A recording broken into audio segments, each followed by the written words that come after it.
네, 장관님, 방위금 분담금 관련해서 최근에 한미가 분담금 특별협정 체결 합의하셨죠? 네, 합의하셔가지고 인상폭을 한 5%로 제한했다고 홍보하신 걸 제가 봤습니다. 예, 맞습니다. 그런데 한국은 의회 비준으로 협상한 효력이 인정되지만 미국은 행정부 합의 사안이기 때문에 언제든지 파기 또는 효력을 인정하지 않을 수 있다는 걸 알고 계시죠? 네, 그렇습니다.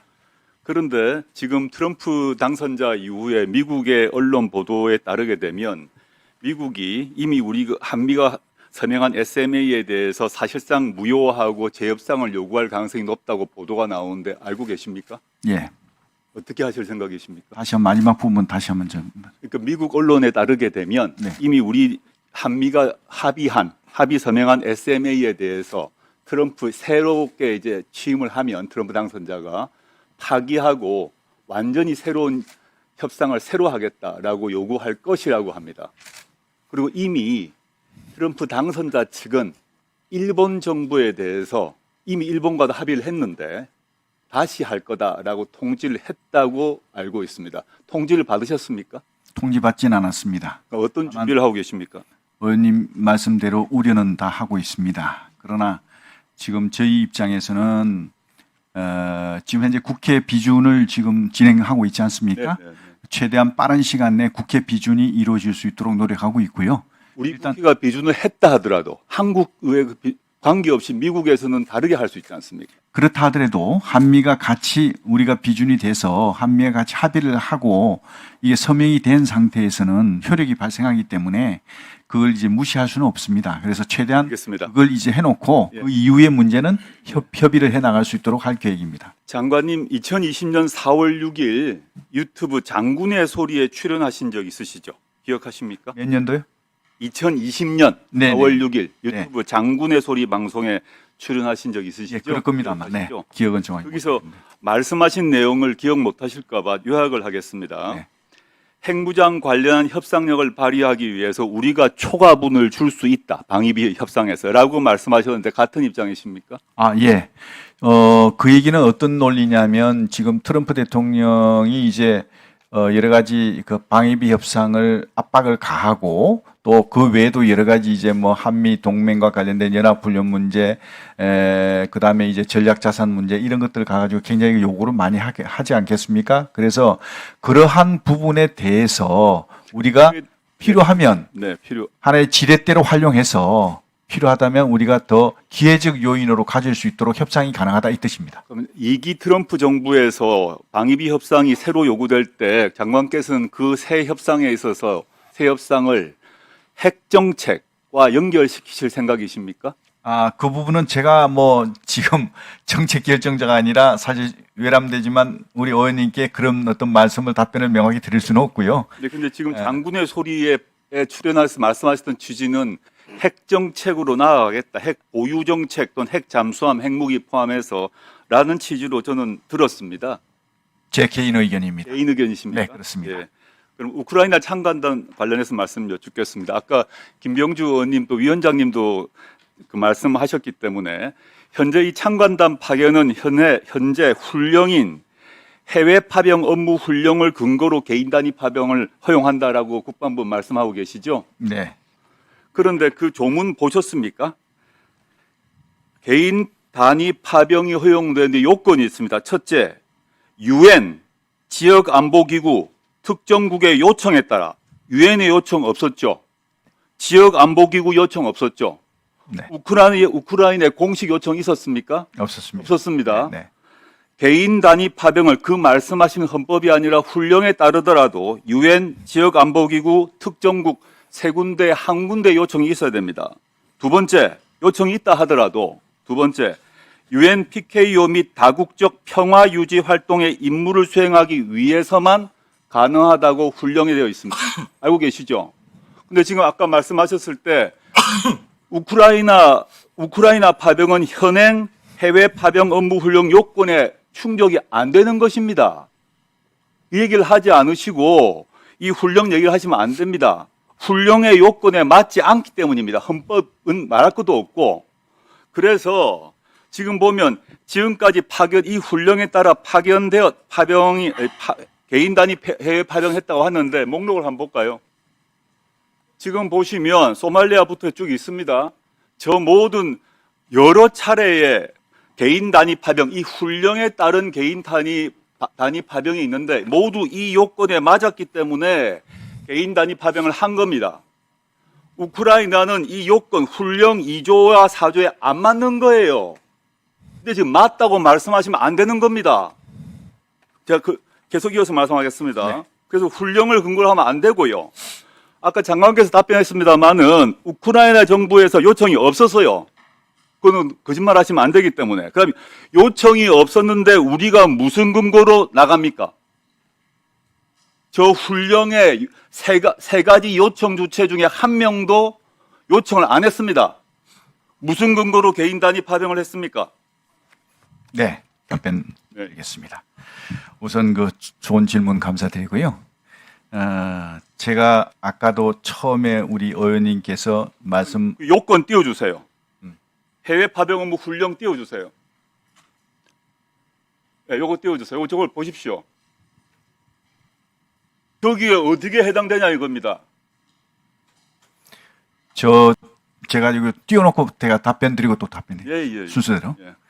우선 이게 파병에 대해서 이제 우리 임종도 의원이 말씀을 하시길래 참관단 관련해서 이 참관단에 관련된 것은 어떤 것도 결정된 바가 없다는 전제하에 말씀을 드린 게 참관단은 파병으로 볼 수가 없다. 어렵다라고 말이 말씀. 바뀌신 거예요. 지금까지 제가 국방부의 말씀- 공식 입장은 뭐라 그러냐면 이 훈령에 따른 개인 단위 파병이라고 조금 전에도 말씀하셨고 그 이전 모든 공식 브리핑에서도 저 훈령을 말씀하셨어요. 제가 말씀드릴게요. 그 뒤에 또 예. 다 말씀드릴게요. 예. 그래서 왜 그러면 파병이라고 보기 어려우냐? 그것은 세 가지 이유다. 첫 번째, 파병이 되려면요. 일정한 지휘 체계를 갖춘 국군 부대라는 전제가 있습니다. 근데 참관단은 지휘 체계가 갖춰진 부대가 아닙니다. 예를 들어서 소대, 중대, 대대, 여단, 사단 이런 게 아닙니다. 그냥 전문가들로 소수로 구성된 그런 어떤 전문가 집단입니다. 그리고 소수로 인원이 되어 있고요. 그 다음에 두 번째는 그 소수 인원들이 단기간 가게 되어 있고 무장을 안 하고 있습니다. 비무장을 하고 있습니다. 만약에 파병을 한다면 무장을 당연히 해야 되겠죠. 근데 비무장으로 하고 있거든요. 그래서 이런 어떤 것들하고 마지막 세 번째는 방금 우리 존경하는 조 의원님이 지적하신 대로 해당 당사국이 요청이 없었지 않습니까? 요청이 없었기 때문에 파병이 안 되는 겁니다.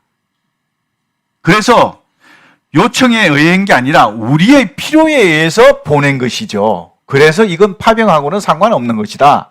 그래서 우리의 필요에 의해서 참관단을 보내는 것이다. 이렇게 이해하시면 되고요. 그 다음에 거기에 그럼에도 불구하고 이걸 개인 파병이다라는 말씀이 계셔서 그럼 어디에 해당되느냐라고 질문이 계셔서 제가 답변 드린 게 아까 그거 좀 띄워주시겠습니까? 죄송한데.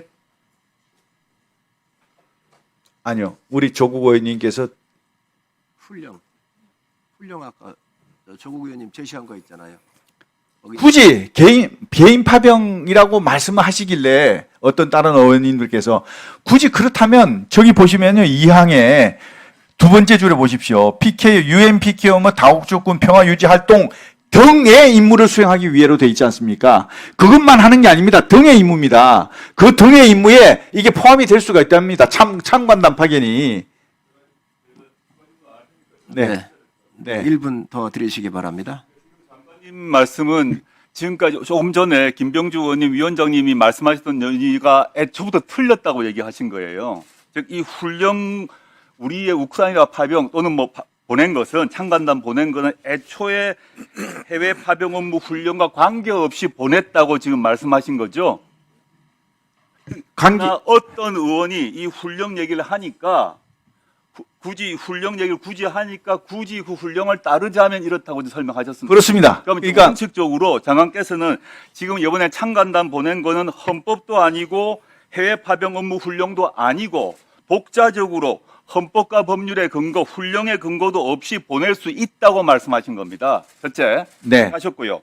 두 번째, 이 훈령 그렇지만 지금까지 논의는 이 훈령을 근거로 왜냐하면 지금까지 말씀하신 논리에 따르게 되면 헌법, 법률, 훈령 모두의 근거가 없다는 얘기를 지금 인정하신 겁니다. 우크라이나의 이 참관단 나 사무총장이 파견단 보내라. 참관단 보내는 것에 대해서 그럼 알려줘. 법률 훈련 근거가 있냐라고 했을 때 없다. 그런데 어느 의원이 이 훈련 얘기하니까 굳이 말하면 훈련에 있어서 등 하나 가지고 들어갈 수 있다 말씀하셨죠. 네, 그렇습니다. 어떻게 등자 하나로 이걸 보낼 수가 있어요? 아니 꼭 굳이 이제 이렇게 자꾸 개인 파병을 말씀하시길래 그런 어떤 말씀을 드린 것이고요. 등자가 들어가면 수많은 등이 있는데 등 안에 수많은 걸 모두 다 넣어서 등은 법률적으로 그 앞에 있는 각종 사유와 가장 유사한 걸 전제로 등을 하지 등을 가지고 5만 걸 다 넣을 수가 있습니까? 5만 건 아닙니다. 안 되죠. 네, 5만 건 아니고요. 말씀하신 대로 제가 이제 추가적으로 답변 올리겠습니다. 노무현 대통령 국민의힘 대변인 김연주입니다. 그날 유엔 참전용사 국제 추모의 날을 비롯한 두 평의 논평에 관해서 아니죠. 네, 마찬가지로 주체가 제한되는 것처럼 UN PKO 다국적 평화 유지 활동 이 다 평화 유지 활동을 전제로 합니다. 네, 평화 유지 활동이 아닌 것이 등에 들어가지고 비평화 전투부대 모든 것이 이 등에 들어갈 수 있다고 해석하는 순간 완전히 위헌이죠. 아니. 전투부대를 보내면 무조건 국회 가서 인준해야 되죠. 국회 인준 받아야 되죠. 근데 이 등 안에 지금 말씀하신 게 들어간다고 하면 헌법은 완전히 적혀지는 거죠. 네. 노무현 대통령께서 계실 때 그 3개국의 5분의 그 조사단을 보냈습니다. 이라크 부분부터 시작해가지고 그 조사단 보낼 때요. 그 조사단 보낼 때 국회 허락을 받았습니까? 안 받았지 않습니까? 그 조사단을 그럼 왜 보냈을까? 그것은요, 행정부의 고유 권한입니다. 행정부의 고유 권한으로 보낸 거거든요. 이 참관단도 어떻게 보면 행정부의 권한을 가지고 할 수 있는 부분입니다. 지금 말씀하신 건 행정부의 권한만으로 헌법과 법률과 훈령이 규정을 하고 있지 않으나 아까 훈령도 근거가 아니라고 하셨으니까 헌법, 법률, 훈령의 근거가 없지만 행정부의 권한으로 참관단 파견이 되는데 노무현 정부 때와 차이는 노무현 정부 때의 그 조사단 구성원과 이번에 보내고 있는 참관단의 구성원이 다르고 목적이 다르기 때문이죠. 차이가 있죠. 좀 다르죠. 이거 다르지 네, 않습니까? 네.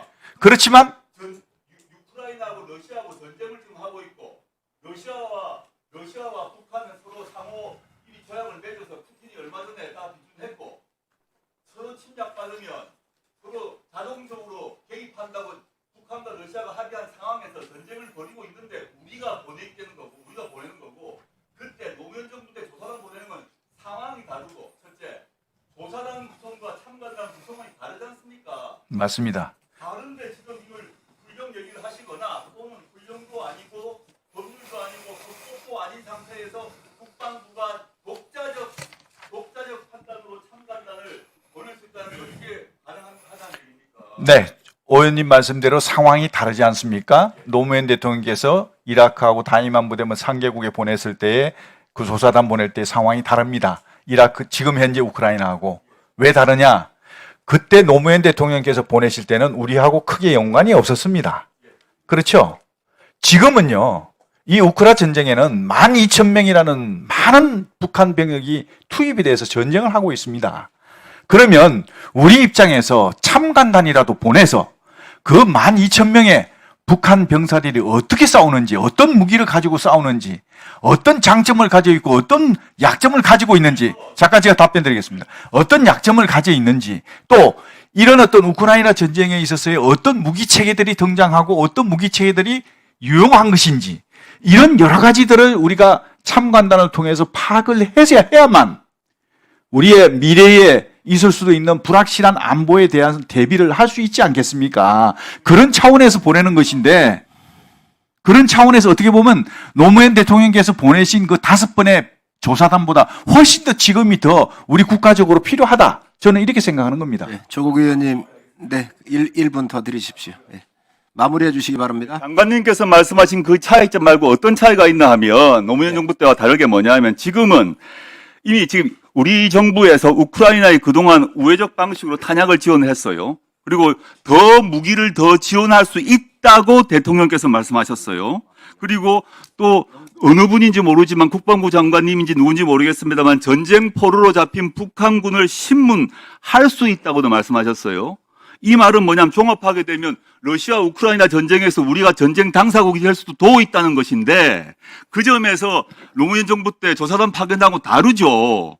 다르기 때문에 이 문제에 있어서 지금 전쟁의 당사국이 될 수 있고 북한과 러시아는 그런 조약을 맺어뒀고 우리는 직접 무기까지 지원할 수 있기 때문에 그게 우리가 러시아와 우크라이나의 전쟁 당사국이 있는 조건에서 지금 헌법과 법률과 지금 말씀하신 훈령의 근거 없이 보내는 게 되냐? 이게 제 질문 아닙니까? 네. 근데 지금 제가 말씀하신 전쟁 당사국이 될 수 있다는 위험이 있음에도 불구하고 헌법, 법률, 훈령 모두의 근거 없이 어떻게 국방부가 독자적으로 결정하느냐는 게 네, 그 부분에 대해서 제가 잠깐 답변 올리겠습니다. 무기 지원, 탄약 지원, 뭐 어떤 뭐 신문조 파견 뭐 이런 말씀하셨는데 그 어떤 것도 일단 결정된 게 없다는 전제하에 말씀드리겠습니다. 하실 계획이시지 않습니까? 그건 일부는 지금 이제 검토가 되고 있지만 아직까지 어떤 결정이 된 건 없습니다. 근데요, 이것이 시행되더라도 우리가 국제사회와의 연대를 통해서 이런 어떤 불법적인 침략이지 않습니까? 러시아의 우크라이나 전쟁이 합법입니까?